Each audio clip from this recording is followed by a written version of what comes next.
Je fais partie des forces spéciales de l'armée américaine, les Bérets verts, et ce depuis plusieurs années maintenant. Durant ma carrière, j'ai été déployé à plusieurs reprises en Afghanistan, en Irak, quelques mois en Syrie, dans plusieurs pays africains, et même le long des frontières russes et nord-coréennes. Ce que j'essaye de dire, c'est que j'ai parcouru les 4 coins du globe, et j'ai vu ma part du bon, du mauvais, et de l'absolument dégueulasse qui accompagne le fait de faire partie du SOCOM. J'ai des tas d'histoires à raconter, certaines plus intéressantes que d'autres, mais presque toutes sont ultra classifiées, dissimulées derrière une paperasse rouge qui ne sera jamais déclassifiée avant que je sois mort et enterré. Cependant, il y a eu un incident la nuit dernière qui s'est distingué de tous les autres. Principalement parce que, contrairement à toutes nos autres opérations qui nous ont menés en zone de guerre à l'autre bout du monde, celle-ci a eu lieu chez nous, dans notre propre arrière-cour. Les ennemis n'étaient pas une force étrangère, ni un groupe d'insurgés. Ce n'était même pas humain. Pas exactement, je crois. Ce qui s'est passé cette nuit-là est encore flou, et ce n'est pas comme si le commandement allait nous donner des réponses. C'est la raison pour laquelle je passe outre tout ce qu'on m'a dit, que je prends le risque de balancer des infos, même falsifiées, et de taire des noms. Beaucoup de gens innocents sont morts, comme vous allez le découvrir. Et le haut commandement préférerait enterrer l'affaire plutôt que de reconnaître les morts et offrir un semblant de paix à leurs familles. Je n'ai pas toutes les réponses concernant ce qui s'est passé dans ce parc national à l'ouest du Tennessee, mais j'en ai assez pour révéler la vérité, ou du moins une semi-vérité. Bref, pour des raisons de sécurité et de confidentialité, comme je l'ai dit, je vais taire beaucoup d'informations personnelles comme les noms, les lieux exacts et les détails sur notre unité. Des bricoles que même les agences aux acronymes effrayants ne pourraient probablement pas remonter. Et même s'ils pouvaient, j'espère qu'ils ne s'y intéresseront pas. Comme je l'ai dit, je fais partie d'une équipe A des Bérets verts du SOCOM. Vous savez qui sont les Bérets verts, ou du moins, vous devriez. Sinon, il vaut mieux quitter ce foutu site et retourner finir le collège. Mon équipe A est surnommée Raider, un thème général dans notre compagnie où tout est nommé selon une certaine culture guerrière. Raider, Artemis, Barbarian, Centurion, etc. Notre unité est unique, disons-le comme ça. Une formation de 10 hommes, le chef d'équipe, un capitaine géorgien au sale caractère, un adjudant, un médecin, un sergent communication et 6 sergents d'armement. Normalement, il y aurait plusieurs autres types de personnel pour équilibrer. Mais vu la nature de Raider et de l'organisation avec laquelle nous étions associés pour mener des missions et assurer la QRF, notre capitaine a estimé que cette configuration était la meilleure. Vu qu'on est tous revenus vivants de notre dernière mission, il avait raison. C'était un week-end calme et ennuyeux à la base où on faisait notre rotation, désigné comme QRF, Quick Reaction Force, pour le week-end. QRF, ça signifie que si quelqu'un, n'importe où, a besoin des hommes aux yeux verts fluo de l'Occident, on est prêt à se déployer en un instant. Et bien sûr, pile quand certains d'entre nous se préparaient à aller au bar et profiter de nos 2 bières mensuelles autorisées en période de QRF, on a été appelé. Quand on a couru jusqu'à notre COP, le centre opérationnel où on bosse et entrepose tout notre matos, qu'on s'est préparé, le capitaine est arrivé avec une info surprenante. On allait peut-être pouvoir revenir pour ces bières, parce qu'on partait dans l'ouest du Tennessee. De tous les putains d'endroits possibles.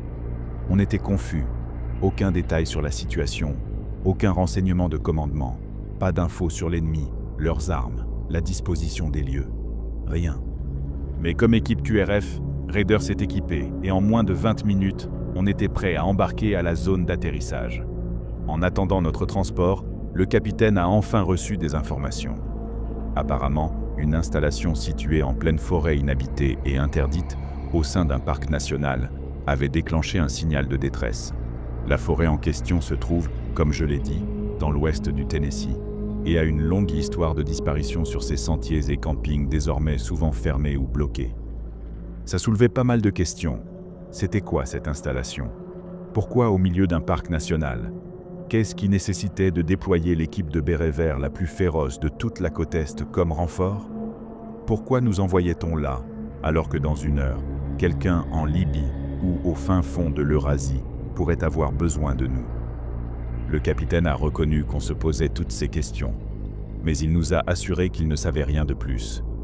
Il est avec nous depuis des années, plusieurs déploiements dans la box, zone de guerre. Et il a toujours été franc avec nous. C'est comme ça qu'on a su qu'il mentait. Notre transport est finalement arrivé. Les 170e SOAR, les Night Stalkers, une unité d'aviation active depuis près de 40 ans, qui a trimballé toutes les unités du SOCOM dans les moindres recoins de la planète. On s'attendait à ce qu'ils viennent avec un Black Hawk, mais la présence de 2 hélicos d'escorte armés en plus, ça, c'était inattendu.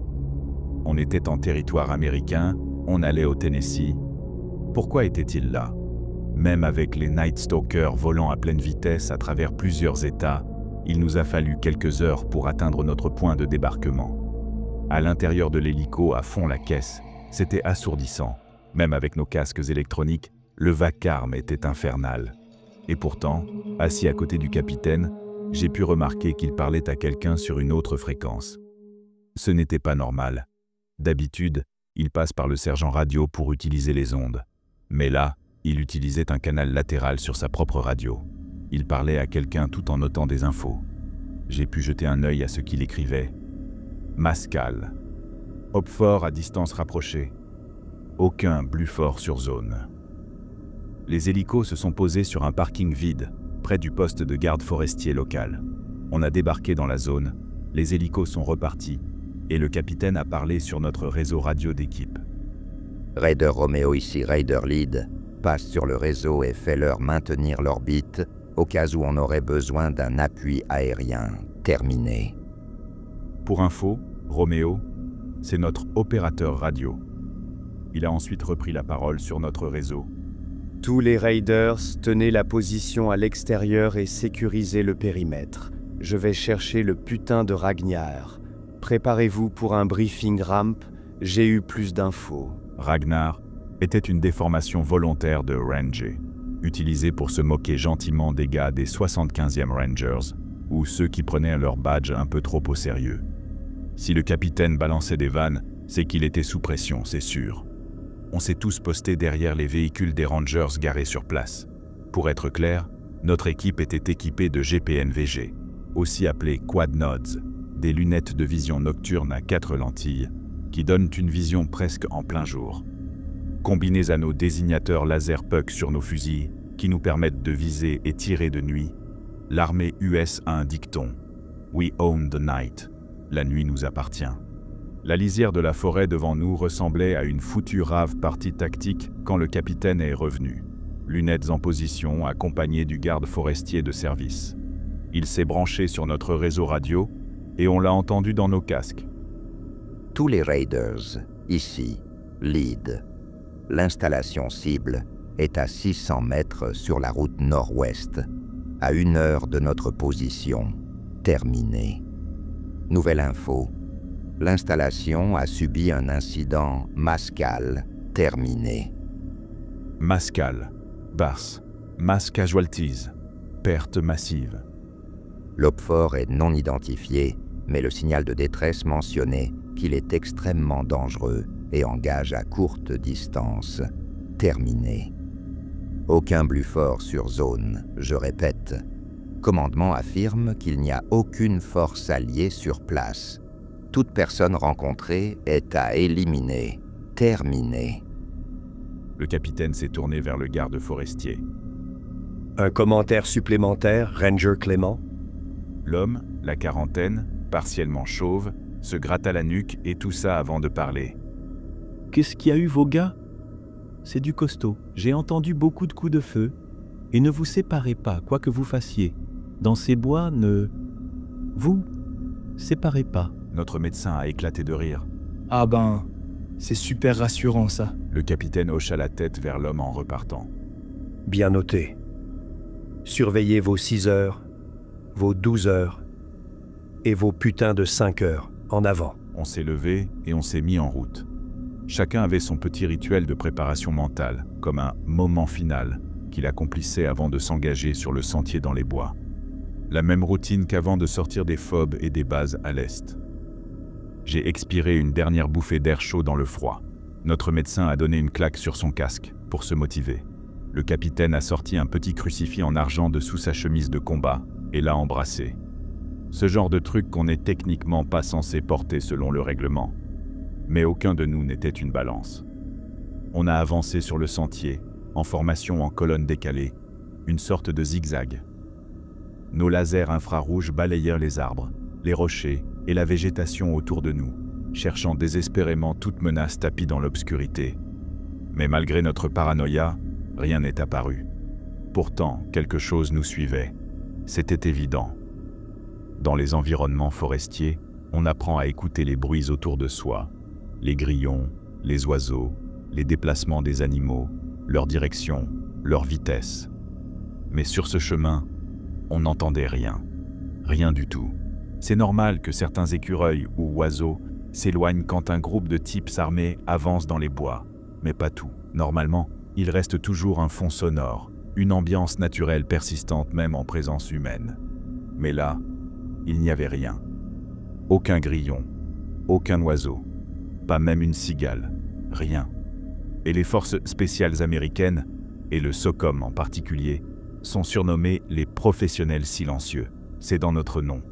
Alors quand j'ai pu entendre le mec 10 mètres devant moi respirer dans cette forêt morte, ça m'a dit que quelque chose d'autre était là, avec nous. Un prédateur. Et que la forêt avait plus peur de lui que de nous. Après un long moment de marche, le capitaine leva la main pour signaler un arrêt. Quand le signal atteignit ma partie de la colonne, au centre, il appela à la radio. « Ici Lead. Sur moi tout de suite. » On s'est rapidement rapproché de ce qu'on voyait maintenant comme une clôture grillagée en métal. 4 de nos sergents d'armement et le médecin se sont postés pour couvrir la lisière derrière nous, pendant que moi et un autre avancions avec le capitaine jusqu'au portail. Le sentier du parc continuait encore sur quelques mètres avant de s'arrêter brusquement dans les arbres. Le chemin de terre se transformait en gravier, menant à une zone clôturée derrière un portail. Un panneau « Interdiction d'entrée » était accroché en haut, et juste derrière, on voyait une petite guérite. Le capitaine essaya de signaler sa présence à quiconque serait dedans, en allumant la lampe tactique de son fusil et en la balayant en cercles autour de la cabane.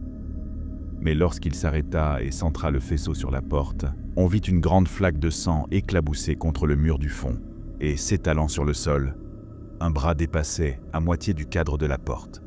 Le capitaine regarda le sergent d'armement avec nous. « Sors ton matos. » Il hocha la tête, jeta son sac à terre et sortit une petite pince coupe-boulon. Chaque sergent d'armement avait une spécialité différente. L'un transportait toujours une M46, version plus légère et moins merdique de la Saoubabue. Un autre avait un lance-grenade M320 avec plein de 40 mm. Je ne peux pas le nommer, mais appelons-le Breachman. Il avait toujours sur lui un kit de brèche, juste au cas où. Breacher s'avança vers le cadenas, mais au moment exact où il mit la pince autour du verrou, on l'a entendu. Un cri. Ça venait de partout, et de nulle part à la fois. Peut-être un écho déformé par la forêt, ou autre chose, lié à ses capacités. C'était une femme qui criait, de douleur, d'agonie. Mais la voix était altérée, comme mélangée à celle d'un animal mourant, avec une tonalité sourde et grave en fond. Ça nous a glacés. Tous ceux qui étaient en position de sécurité se sont tendus d'un coup, balayant le paysage à gauche, à droite, en haut, en bas. Même le médecin, un type massif, ancien joueur de foot de Brooklyn, capable de boucher une artère à main nue, regarda nerveusement autour de lui. « C'était quoi ce bordel ?» Le sergent à la M46 secoua la tête en scrutant les bois au loin, murmurant « C'est du putain de film d'horreur, là !» Je me souviens avoir serré la poignée de mon fusil plus fort. Tout le monde était sur les nerfs. Tout le monde, sauf le capitaine. Il nous a simplement dit d'avancer. « Putain, serrez les couilles, les filles. On avance. » Il a fait sauter le cadenas. Le capitaine et moi avons immédiatement pénétré dans la guérite, pendant que 2 autres sergents et le médecin couvrirent la route. C'était un garde. Aucune étiquette, aucun logo. Porteur d'un gilet pare-balles noir, éventré. Un trou énorme au niveau du plexus solaire, les os pulvérisés, la cage thoracique broyée. Aucune trace de balle. Aucune douille. Juste une putain de plaie de perforation. comme s'il s'était fait transpercer par un lampadaire. Même avec toute ma résistance mentale, ma gorge s'est serrée. J'ai dû grogner pour me forcer à respirer. Le capitaine est sorti en crachant violemment dans l'herbe, secouant la tête. Le médecin lui demanda « C'était comment ?»« Peu importe, Doc. » Ok. Laissez-moi dans le noir, comme d'hab. » On a repris la formation en colonne en flèche. Le capitaine et 3 sergents d'armement en tête, moi, le médecin et 2 autres derrière, le sergent radio au centre. On est arrivé sur le parking de l'installation. Le sergent Combs s'est immédiatement connecté au QG. Ici Raider Lead, on est arrivé au bâtiment. Mais ça m'a fait me demander, s'il utilisait la radio du sergent Combs maintenant, alors, avec qui parlait-il plutôt sur le canal secondaire? Le parking était clair. Le bâtiment, un simple rectangle en béton gris, pas plus grand qu'une station-service. Des projecteurs montés bas éclairaient le gravier jusqu'à la lisière obscure au-delà de la clôture. Cette lisière, toujours silencieuse. Le carnage du Mascal annoncé était bel et bien présent devant l'installation. Plusieurs gardes, mutilés, comme celui de la porte, gisaient éparpillés dans le gravier. Mais eux, contrairement aux premiers, étaient mieux armés. Gilets lourds, fusils automatiques, douilles partout. Moi et d'autres avons balayé l'arrière du bâtiment. Des soupirs étouffés, des murmures. C'est du 5,56 ? Putain, qu'est-ce qu'on va foutre contre ça ? Marmonna un sergent. Le médecin retourna un cadavre, observant une blessure énorme au thorax. Ouais, c'est... Bon, écoutez les gars, hein. Vous faites pas toucher, c'est tout. Mais la vraie question restait. Qu'est-ce qui les a touchés, eux? Le capitaine reprit. Raiders, sur moi. Immédiatement. On s'est rué vers lui et on s'est empilé devant la porte. En entrant, on tomba sur un hall d'accueil dévasté, meubles renversés, impact de balles sur les murs et le plafond. Un garde-mort, affalé contre une zone ensanglantée du mur. Un autre en boule dans un coin. Une femme à l'accueil, pas une garde, juste une employée, était assise sur sa chaise, le torse complètement déchiqueté. En passant près d'elle, en entrant par les doubles portes derrière, son regard vide croisa le mien. Le sergent Combs la regarda lui aussi, puis dit « Chef, elle était non armée. » Je le vois, restez concentrés. On passa les portes, et on entra dans un couloir entièrement carrelé de blanc. Sol, mur, plafond. Des carreaux en céramique blanche comme tout le reste jusqu'à présent. Sauf qu'ils étaient souillés de sang, d'entrailles, et même de matière cérébrale. Les gardes-morts s'entassaient jusqu'en bas de l'escalier. J'en ai compté 8. 17 morts jusque-là. Une lumière vacillante brillait derrière la vitre grillagée des doubles portes en bas. Le capitaine nous fit entrer des 2 côtés. Une fois dedans, on découvrit un couloir en forme de T. Chacun des côtés menait à une impasse. Le couloir central s'étirait vers 2 portes blindées tout au fond. De chaque côté, 2 laboratoires renforcés derrière du verre grillagé, fissurés, percés, éclatés, mais toujours intacts. « C'est quoi ce putain de verre ?» dit un sergent en scrutant. « Verre balistique », répondit le sergent Combs. « Ouais bah, sans blague, mais combien de balles ça a pris, ce merdier ?» Pourquoi ils ne se sont pas mis à couvert là-dedans ? Demanda le médecin. Le capitaine soupira. Surprise depuis l'intérieur, on dirait. Avec grosse insistance sur surprise, abruti. Ouais, peut-être. Mais c'est juste une porte. À l'extérieur, le couloir était un massacre. Sang, tripes, corps de garde démembrés, armes, douilles. Mais les techs en blouse blanche, leurs manteaux étaient maculés de leur propre sang. Mon sang, et je pense celui de tous les autres, s'est glacé peu à peu à mesure que les pièces du puzzle s'assemblaient. Quoi que ce soit qui les avait tués, l'avait fait sans discrimination. On s'est reformé en colonne en T, avançant dans le couloir sous les lumières vacillantes. Le sergent d'armement avec la M46, notre mitrailleur, tenait le centre. J'étais à sa droite, un autre tireur à sa gauche, le capitaine juste derrière pour nous coordonner. Le reste de l'équipe suivait, en couvrant les laboratoires latéraux et l'arrière. Les labos vitrés s'arrêtaient à mi-parcours du couloir, remplacés par 2 portes blanches solides, près des doubles portes au fond, chacune menant à un laboratoire fermé. Le capitaine nous assigna à la garde des 2 portes latérales, pendant que le mitrailleur couvrait l'axe du couloir. Les autres sécurisaient les points restants. Le capitaine observait les portes, palpant les joints et les rainures des portes blindées, cherchant une faille qu'il ne trouva pas. Du sang s'échappait lentement sous la porte, ce qui le poussa à soulever son pied pour examiner la semelle. Mais il n'y avait aucune ouverture visible. Un scanner électronique était fixé sur le côté droit des portes. Le capitaine le fixa.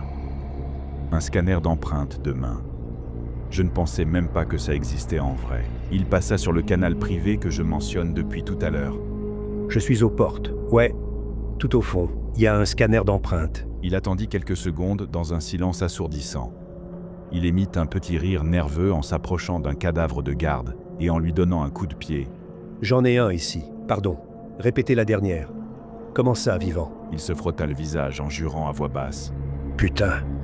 Hier... Elle secoua la tête, alluma la lampe blanche de son fusil et balaya les corps. Cet endroit est une putain d'abattoir. Comment tu veux que je... Un fracas retentit derrière la porte blanche à droite des portes blindées, celle que je couvrais. Tout le monde s'arrêta une seconde. Un autre sergent d'armement pointa son laser dessus. Le capitaine s'avança, en visant aussi la porte. On a peut-être un survivant. Ou l'ennemi. Attendez une seconde. Terminé. Le capitaine se mit en tête de colonne, ce qui était inhabituel, et les autres se placèrent derrière lui. J'étais second homme. 2 autres nous suivaient. Un sergent d'armement tâta les bords de la porte et essaya la poignée, verrouillée. Mais ce simple geste alerta ce qu'il y avait dedans. Une voix s'éleva, paniquée. Je suis là-dedans. Pitié, je vais vous ouvrir. Tirez pas. Le sergent regarda le capitaine qui hocha la tête. On a peut-être un Bluford à l'intérieur. Restez vigilants. Attendez que je donne feu. Il n'y était supposé y avoir aucun BLUFOR sur le site. Le verrou électronique fit un clang métallique. Le sergent attrapa la poignée et ouvrit la porte. Nous sommes entrés tous les 4. Le capitaine a crocheté à gauche, j'ai avancé, les 2 autres ont suivi à gauche et à droite. Nos lasers exploraient la pièce, quand 2 mains apparurent derrière une paillasse de labo. « Pitié !» cria faiblement une voix. Le capitaine fonça aussitôt. Les mains. Maintenant, je te jure sur Dieu que je tire si tu lèves pas les putains de mains. Quand la personne s'est levée, on a vu que les mains appartenaient à un scientifique, fin de trentaine peut-être, cheveux filasses, visage de rat, lunettes rondes, lunettes qui volèrent en arrière quand le capitaine l'attrapa et le plaqua contre une armoire métallique, postillonnant sous ses NVG en gueulant. Ton idée? Où il est?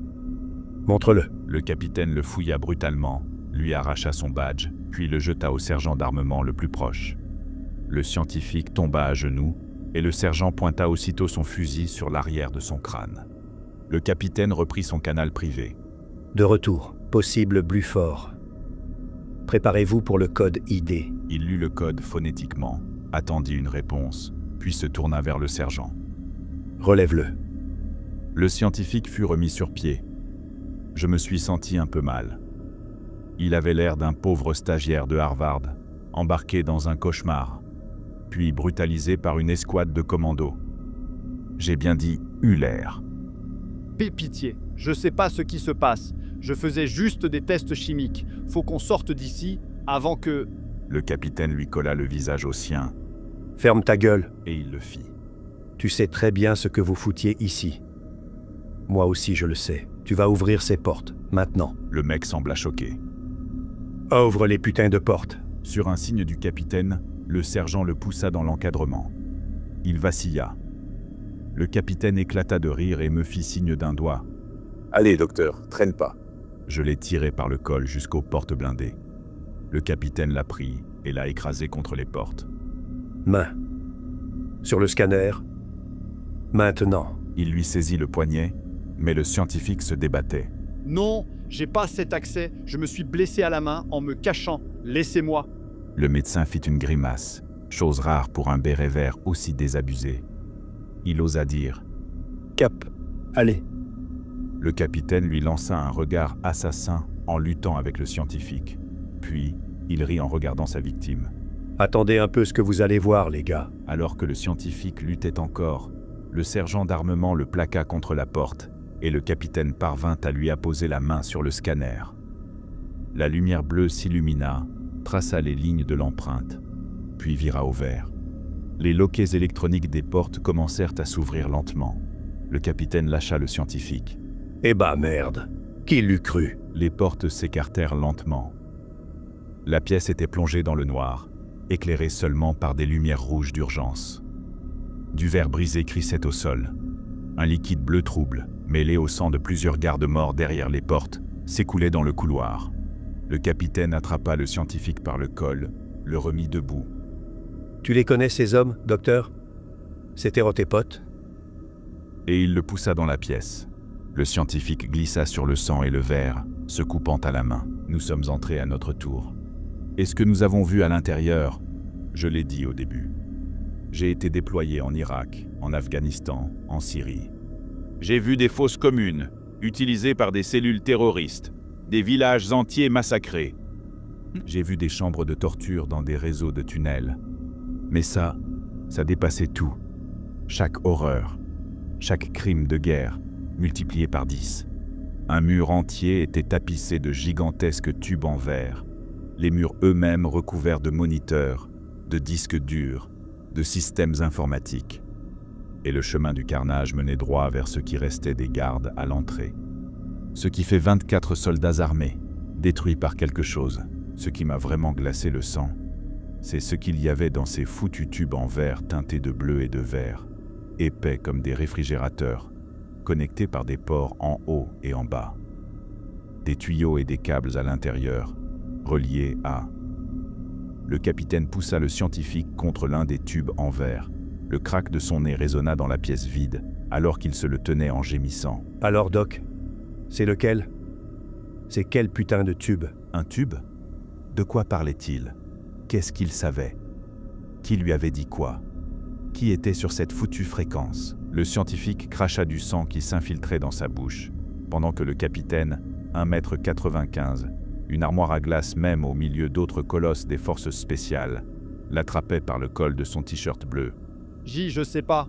2 sergents d'armement s'écartèrent, pendant que le capitaine lui gueulait dessus, le plaquant contre le mur de gauche, déclenchant une série de bips et d'éclairs lumineux sur les écrans et les systèmes informatiques. « Ah ouais? Tu sais pas, et pourtant ta petite main ouvre une salle à laquelle t'étais pas censé avoir accès? » Il avait perdu tout contrôle, tout sens du silence opérationnel. L'homme tremblait, pleurnichait. Pitié, pitié, je... Le capitaine serra les dents, releva rapidement ses lunettes de vision nocturne et planta son regard dans l'âme du scientifique. Combien de gens vous avez attrapés sur ce sentier? Combien? Qu'est-ce que vous avez fait à ces gamins avant de les foutre là-dedans? Lequel s'est échappé? Des gamins, de la boucherie. Quelque chose s'est brisé en moi. J'ai allumé la lampe tactique de mon fusil. Une boule d'angoisse est née dans mon ventre, alors que je braquais la lumière sur les tubes. Il y avait des gens dans ces tubes, des êtres humains, des corps kidnappés, mutés, disloqués, déformés, des chaises translucides, traversées de câbles et de tuyaux. L'un d'eux avait la peau écailleuse le long du bras gauche, qui fusionnait avec un trou béant dans la poitrine. Le crâne ressortait à travers le cuir chevelu déformé. J'ai eu un haut le cœur en reculant de quelques pas, des morceaux de verre crissant sous mes bottes. Des jurons fusèrent dans la pièce, étouffés par le choc. Un autre avait la bouche scellée, mais 2 rangées de dents tordues ressortaient sur les côtés. Les yeux étaient recouverts de peau, les orbites bien visibles sous la chair. Le médecin braqua sa lumière sur un individu dont la colonne vertébrale perçait la peau, les vertèbres anormalement longues. Les jambes étaient repliées à l'envers, comme celles d'un chien. Jésus, c'est... Il étouffa un haut le cœur. Tout ça, détourna les yeux. Moi aussi, j'ai dû me forcer à regarder ailleurs. Mon cerveau surchauffait face à ça. « Il vaut mieux qu'ils soient morts, je le jure devant Dieu s'ils le sont pas. » grogna le capitaine. « Oh oui !» sanglota le scientifique.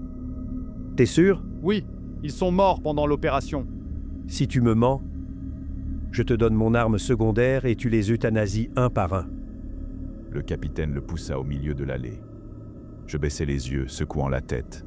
Les images de ces choses, ces ex-humains, gravées dans mon esprit. « Où est-elle partie, docteur? » demanda le capitaine d'une voix dure face au scientifique en larmes. Oh! Est! Elle! L'homme pleurait toujours. Elle s'est échappée, elle a tout détruit, elle a tué tous les gardes, tout le monde, elle a tué tous mes amis. Le regard du capitaine aurait pu faire exploser une artère. Il serra le poing et lui enfonça les phalanges blindées de ses gants Oakley dans l'estomac. Le scientifique, frêle et sans défense, s'écroula à genoux, tenant sa main blessée, probablement avec une rate éclatée. Tes amis? Tu parles de ceux qui ont kidnappé une femme de 22 ans, une mère de 3 enfants, un garçon de 14 ans, et qui les ont transformés en monstres? On en parle de ces amis-là? Le scientifique n'émit que plus de sanglots. Le capitaine se détourna, les mains sur les hanches, en soufflant de rage. Il croisa le regard du médecin qui restait figé derrière ses lunettes de vision nocturne. Le capitaine se retourna. T'as jusqu'à 10. Et si t'as rien dit d'ici là, je prends les outils et je te découpe comme vous avez découpé ces gosses. Il se pencha, lui saisit les cheveux. Monsieur, pitié, supplia l'homme. 1, 2, 3. Certains d'entre nous détournèrent les yeux.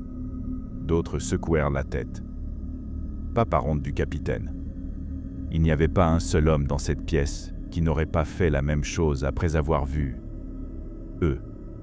Elle est dans les bois, vous l'avez entendu, elle a hurlé ce cri, bizarre, il n'y a même pas 10 minutes. Le capitaine éclata de rire, relâchant ses cheveux. Vous avez entendu ça? Elle est dans les putains de bois. Il dégaina son M17, son pistolet 9 mm, tira légèrement la glissière pour vérifier qu'il était chambré. 4, 5, 6. Le scientifique se releva. Alors je lui ai balayé la jambe, le faisant tomber de nouveau à genoux. Il me regarda, puis regarda le capitaine. Vous pouvez pas faire ça, c'est illégal.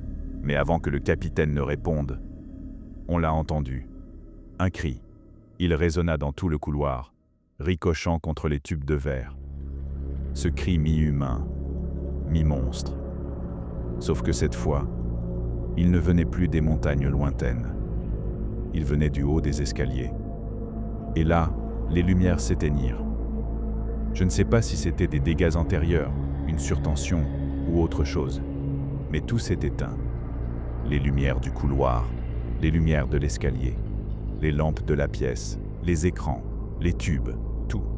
Et elle cria de nouveau. Mais cette fois, je crois que je l'ai entendu dire. « Aidez-moi !» Tous ceux qui avaient relevé leurs lunettes les abaissèrent en hâte, tandis que nos lasers verts pointaient tous vers le couloir plongé dans le noir. La légère tremblote des faisceaux racontait la même histoire. Toute cette mort, tout ce qu'on avait vu dans ces cuves, on était terrifiés. Le capitaine se plaça à côté de moi et du médecin. Il regarda le scientifique. « Tu t'enfuis, tu meurs. » Le type ravala sa salive. « Je sais. » Le capitaine corrigea d'un ton bas. « Non, tu sais pas du tout. » Et la créature cria encore. « Aide-moi !» Puis on entendit des bruits de pas lourds, frappant le carrelage, s'approchant de nous dans les ténèbres. D'autres pas. Puis encore ce cri. Le mitrailleur inspira profondément, puis fit craquer son cou. D'autres pas, encore un cri.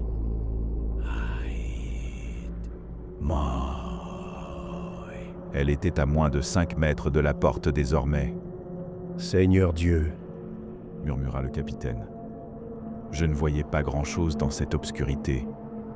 Mais j'ai vu ce que tout le monde a vu. J'ai vu assez. Une silhouette d'au moins 1,80 m. 2 immenses jambes osseuses, semblables à celles d'une menthe religieuse, sombre et tachée de sang, franchirent l'entrée. Sa tête était lisse, ses dents brillantes dans l'ombre, et ses yeux brillaient comme ceux d'un animal. Ses yeux brillaient. Elle pouvait nous voir. On s'est tous figés. On avait nos fusils braqués sur elle. Une putain de mitrailleuse pointée sur elle.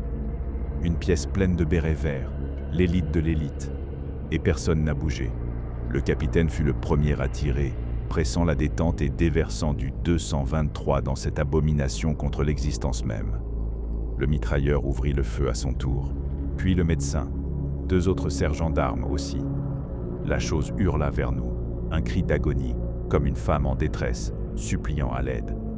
Puis, elle a bondi, elle a foncé, explosant un tube de test en verre. Le verre a volé partout, forçant plusieurs d'entre nous à se protéger le visage. L'eau s'est répandue au sol, et le corps déformé à l'intérieur du tube s'est effondré à nos pieds.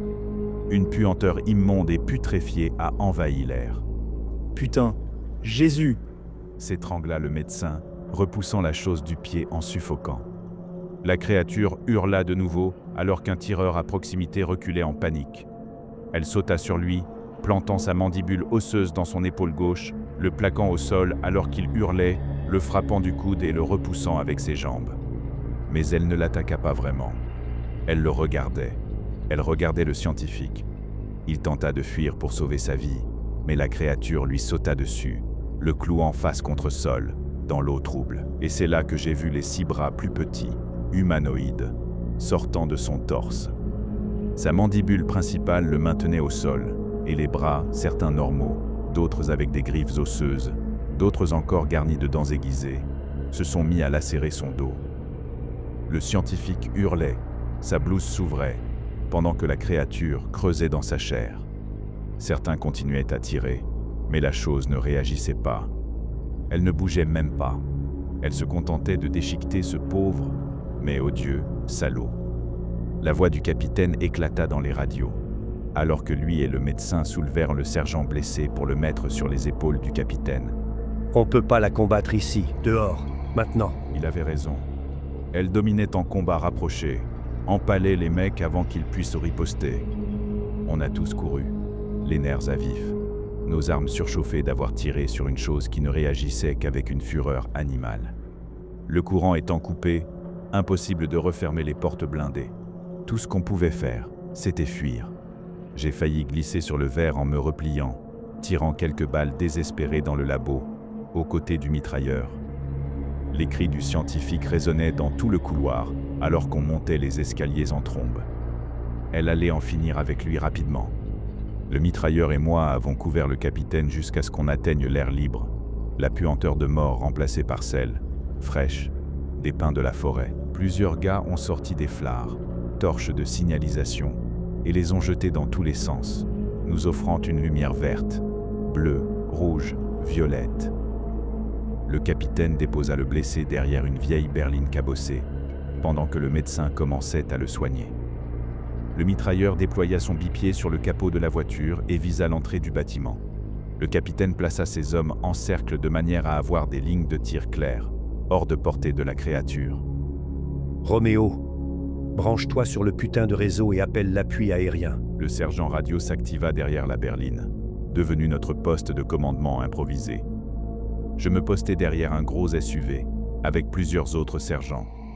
Tous visèrent la porte. Les hurlements avaient cessé. Le silence fut brisé par le claquement des mandibules osseuses de la chose, lorsqu'elle jaillit à l'extérieur. Et avec tous les flards, les chemlights, et même la lampe tactique du capitaine, on la vit enfin clairement. Sa peau était un mélange de muscles roses exposés, couverts par des zones translucides. Une armure osseuse, comme du calcium, recouvrait la majorité de son corps.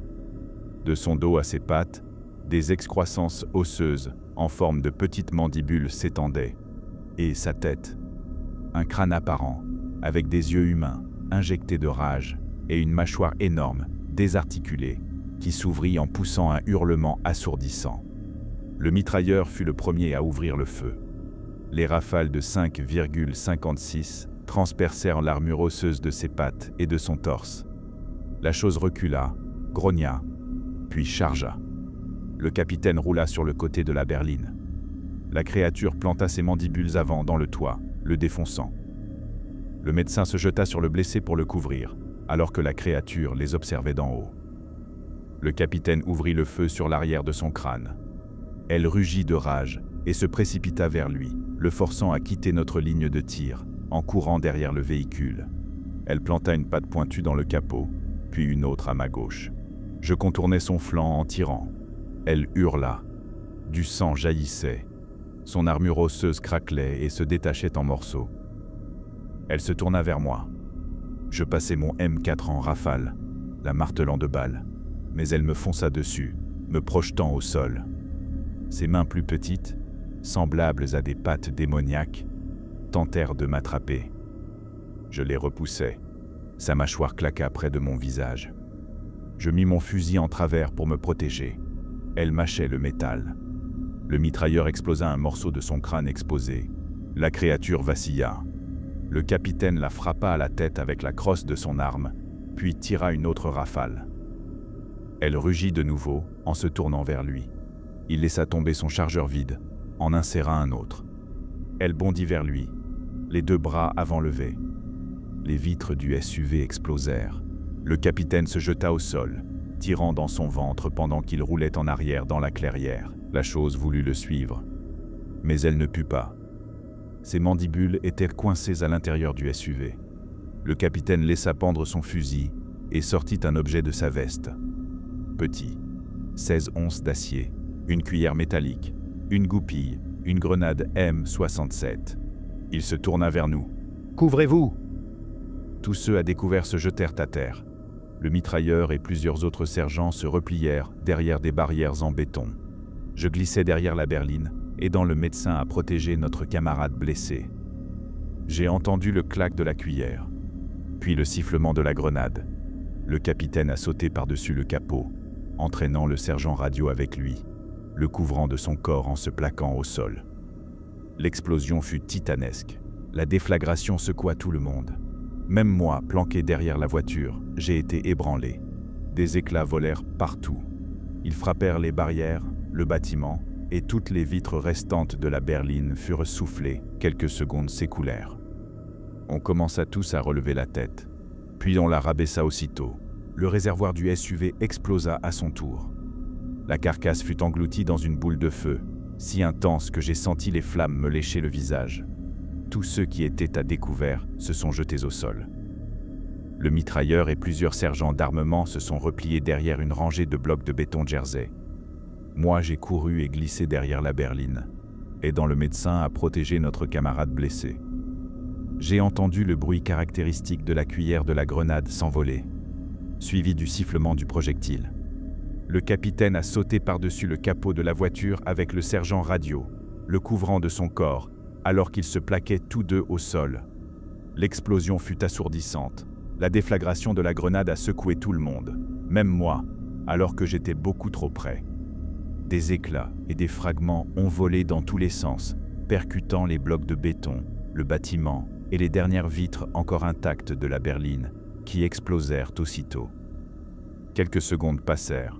On commençait à relever timidement la tête, avant de la baisser de nouveau quand le réservoir du SUV a semblé exploser, déclenchant une boule de feu si intense que j'ai senti la chaleur me brûler le visage.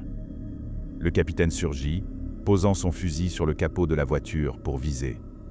Moi et plusieurs autres avons fait de même, prenant position derrière nos abris, guettant le résultat.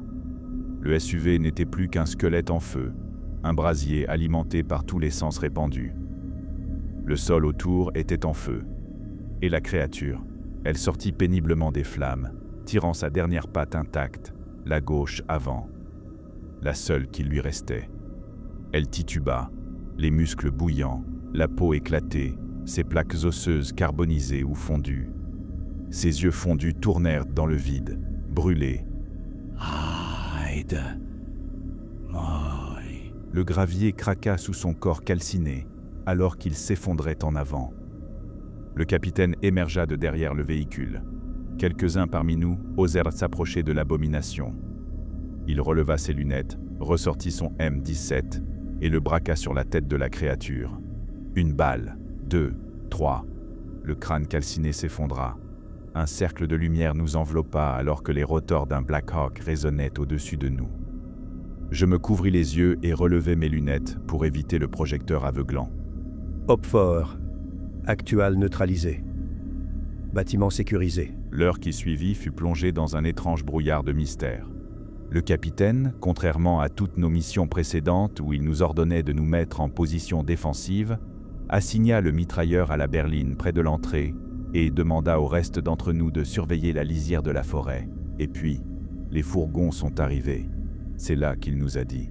Détendez-vous. Sauf que ce n'était pas vraiment des fourgons. plutôt des camions blindés. Et pour des raisons de confidentialité, je ne peux pas dire grand-chose à leur sujet. Je ne suis pas en train de dire que les types en noir portaient des uniformes black multicam, avec du matériel et des armes qui crient « secteur privé ». Je ne dis pas non plus que leur tenue était dépouillée de tout insigne, logo ou identification.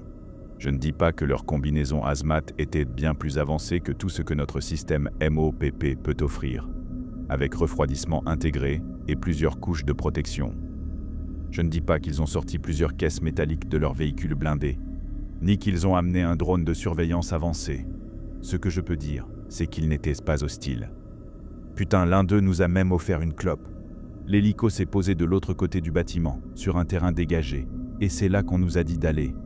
On a installé notre blessé sur une civière pour l'évacuation, et on s'est embarqué dans le Black Hawk, pendant que le capitaine parlait à un type en costume. Il était plus petit, peut-être 1m73. Un type plus jeune mais usé, ça se voyait. Les cheveux plaqués en arrière, une raie très nette, et une bosse sous son manteau du côté gauche laissait deviner qu'il était armé. Et pas avec un truc discret. Quand le capitaine est enfin remonté à bord, l'équipage d'aviation referma la porte, il a retiré son casque, ce qui a bien énervé les pilotes, et s'est laissé tomber dans son siège. Une fois rentré à la base, notre équipe sœur, Artemis, a été mise en QRF à notre place, et on nous a libérés pour le week-end. Et depuis, je pense à tout ça en boucle, à ce qu'ils ont fait à ces gens, dans ce laboratoire, à ce que le capitaine a dit, qu'ils les ont enlevés, découpés, modifiés. Pourquoi? Pour un délire sadique? Qui possédait ce foutu labo, au juste? Aucune marque US. Les gardes ne portaient aucune arme militaire standard. Tout venait du secteur privé? Comme je l'ai dit plus tôt, il y a encore beaucoup de choses que je ne sais pas. Mais ce que je sais, c'est que ces enfoirés ont eu ce qu'ils méritaient. Cette chose, qui pleurait, qui suppliait qu'on mette fin à sa souffrance. Elle a retrouvé le salopard du labo. Celui qui avait kidnappé tous ces gens, les avait mutilés, les avait transformés en abominations morte-nées pour... Plus j'y pense, plus j'ai la nausée. Je ne sais pas qui étaient ces types venus nous relever. Aucun insigne. Certains parlaient même allemand, si ma mémoire est bonne. Mais qui qu'ils soient, j'espère qu'ils tireront une leçon de ce qu'ils ont fait, et qu'ils ne recommenceront jamais.